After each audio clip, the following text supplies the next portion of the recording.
ये जो लेसन है ये है गॉन और बीन के बीच में डिफरेंस क्या है, what is the difference between gone and been, है ना। पहला बात, दोनों ही सेंटेंस सही होते हैं अगर हम बीन का इस्तेमाल करते हैं। अगर मैं लिख रहा हूँ John has gone to London, okay, ये बिल्कुल ही करेक्ट सेंटेंस है।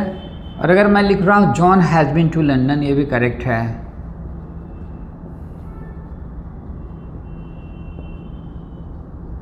अब दोनों में डिफरेंस क्या है ना।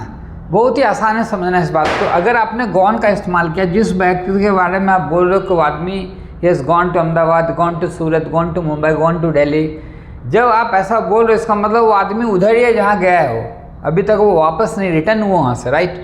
जब बीन बोलते तो आदमी गया जरूर था लेकिन वहाँ से वापस आ चुका है ना। अब इस बात को याद रखने के लिए मैं आपको एक नर्सरी का नाम सुनाता हूँ जो आपको हमेशा याद रखना होगा। Pussy cat where have you been. देखिए क्वेश्चन में पूछा जा रहा है पुसी कैट से where have you been.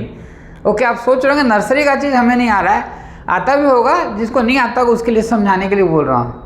Where have you been. अब पुसी कैट क्या रिप्लाई कर रही है, I have been to London to look at the queen, क्योंकि पुसी कैट तो सामने है आपका, तो आई हैव गॉन तो नहीं बोल सकते ना, वो तो सामने है, वो जाके आ चुकी लंदन, इसलिए ऐसा बोल रही है I have been to London to look at the queen.